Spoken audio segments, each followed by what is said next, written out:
క్రీస్తులో నుండి పుట్టినటువంటి సంఘం. ఈ సంఘం ఎలా ఉందట? సుందరి అన్నాడు. సుందరి అన్నాడు. సుందరం వేరు, సౌందర్యం వేరు, అందం వేరు. మూడు ఒకటి కాదు. సుందరము వేరు, సౌందర్యము వేరు, అందము వేరు, ఆర్భాటాలు వేరు. సుందరి అని పిలుస్తున్నాడు. ఓసారి సుందరానికి సౌందర్యానికి తేడాలు ఏమున్నాయో చూద్దామా? బైబిల్లో నుండి కొరింథీ మొదటి పత్రిక 12వ అధ్యాయం 24-25 వాక్యాలు. మన అవయవాలు ఎలా ఉన్నాయంట? మన యొక్క ముఖము, మన కన్నులు, మన ముక్కు, మన పెదవులు, మన చేతులు, ఇవన్నీ అవయవాలే కదండి. మన దేహంలో ఇవన్నీ కూడా అవయవాలే.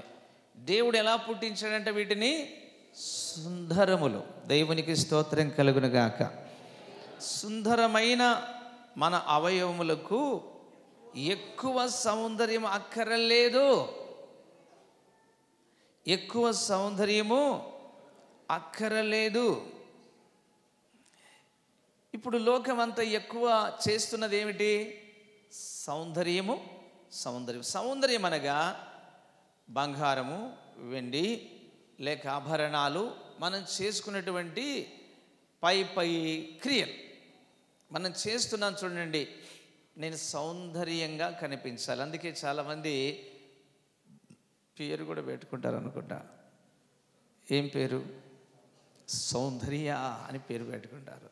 లోపల చూస్తే ఒక్క కోణంలో కూడా పనికిరాదు ఆ మనిషి. లోకమంతా సౌందర్యంలో ఉంది. సౌందర్యం వేరు, సుందరం వేరు. సామెతల గ్రంథం 31లో ఏం రాయబడింది? చివరి భాగంలో 30లో అందము మోసము, సౌందర్యము, అందరి నోట చెప్పాలి, అందము మోసము. సౌందర్యము చేసుకునే విషయంలో మరి మీకు కోపం వస్తుందేమో, నేను అడగక తప్పదు. ఆత్మీయమైన అన్నయ్యను కదా. పురుషుల స్త్రీల బాగా పట్టు ఎవరండి? మళ్ళీ దీనిలోకి ఒకట బ్యూటీ పార్లర్స్ అంట. మనకు బ్యూటీ పార్లర్స్ అంట. ఉన్నది చక్క పెట్టుకున్న ఆయన అమ్మ, ఉన్నదాన్ని చెడిపోకుండా, పాపంలో పడకుండా ఉన్నదాన్ని చక్క పెట్టుకో. 36 జడలేసి 24 సెల్లులు పెట్టుకొని 2 మూరల ఎత్తులు చెప్పులు వేసుకొని ఎందుకు వచ్చింది అవన్నీ? దేనికి వచ్చింది? ఉన్నదాన్ని చెడిపోకుండా, ఉన్న దేవుడిచ్చిన సుందరాన్ని చెడిపోకుండా ప్రశాంతంగా పెట్టుకో. దేవదూతలాగా బ్రతుకు భూలోకంలో. ఇంకా చాలు. నీ జీవితమే ప్రపంచానికి ఒక మార్గదర్శకం. అవును, అందము మోసము.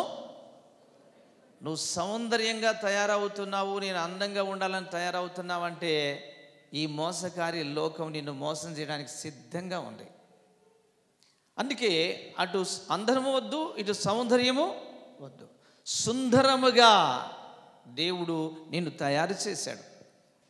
తన యొక్క ఆత్మీయ ఆభరణాలతో, తన శిలువ రక్తధారలతో, ఆయన శిలువలో నలిగి నిన్ను తయారు చేశాడు.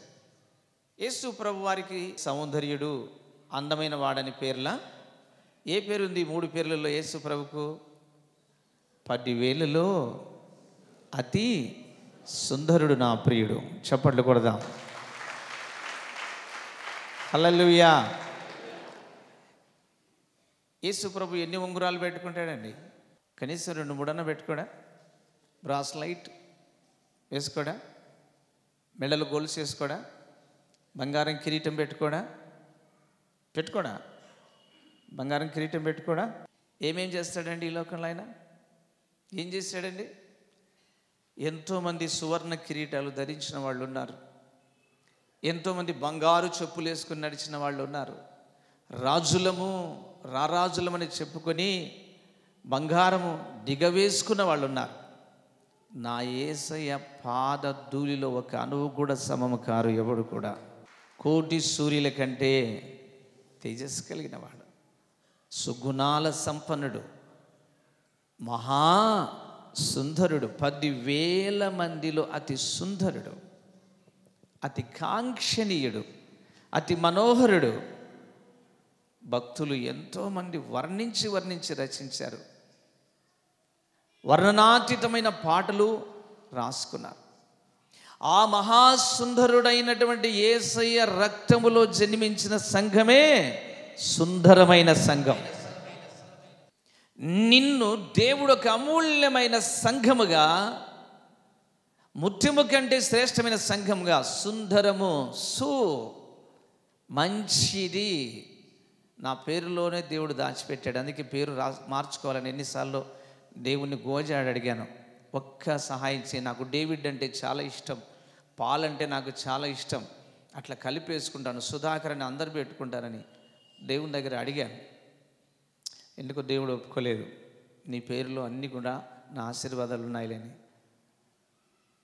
రానగా రక్షకుని యొక్క రక్తములో నుండి వచ్చింది. రక్షకుని యొక్క దయామయుడైనటువంటి దేవుని సంఘములో నుండి జన్మించింది. ఆడ అక్షరాలు ఒక్కొక్కటి ఉంటాయి, మీరు చూసుకోండి. చివరిగా ము అనే అక్షరం ఉంటుంది. మహిమగల సంఘముగా దేవుడు దీన్ని చేశాడు. ఈ సంఘము, ఇంత చక్కగా ఉన్న సంఘము, ఇంత పవిత్రంగా ఉన్న సంఘము, క్రీస్తు యొక్క అమూల్యమైన ప్రేమలో జనించిన సంఘము, భూమి మీద ముత్యములు సాటి రావు, రత్నములు సాటి రావు. ఏమన్నాడు? ము అన్న మాటకు సామెతల్లోనే ఉంది, గుణవతైన భార్య దొరుకుట అరుదు, అట్టిది ముత్యము కంటే అమూల్యమైనది. దేవుని సంఘము ముత్యము కంటే అమూల్యమైనది. ముత్యముతో పోల్చేది కాదు, రత్నములతో పోల్చేది కాదు, బంగారంతో పోల్చేది కాదు. బంగారము కంటే మీ విశ్వాసము ఎంతో శ్రేష్టమైంది అని రాయబడింది. ఇంత చక్కని, సుందరమైన, దయానీయమైన, శ్రేయస్కరమైన, ముత్యము కంటే అమూల్యమైన జీవితాన్ని యేసు రక్తము ద్వారా దేవుడు మనకిచ్చాడు. నా దేవుడు నా పట్ల కలిగి ఉన్నటువంటి ప్రేమ ఏంటో తెలుసా? ఒరే సోగ్గాడు కాదురా నువ్వు, నా కొడుకురా, నేను సుందరుడును గనక నువ్వు కూడా సుందరుడివే అని తన రక్తంతో కడిగి అక్కడ నుండి ఇక్కడికి మార్చేశాడు నన్ను. బిగ్గరగా చప్పళ్ళు కొడదాం ప్రభు వారికి. ఇప్పుడు నేను ఎప్పుడు అద్దం దగ్గరికి వెళ్ళినా, ఎప్పుడు డ్రెస్అప్ అయినా నాకెవరు గుర్తొస్తారో తెలుసా? 10,000లో అతి సుందరుడైన నా యేసు గుర్తొస్తాడు. నేను యేసయ్యలాగా కనిపించాలి, యేసయ్యలాగా మాట్లాడాలి, యేసయ్యలాగా నడవాలి. నా బ్రతుకుని మార్చేశాడు.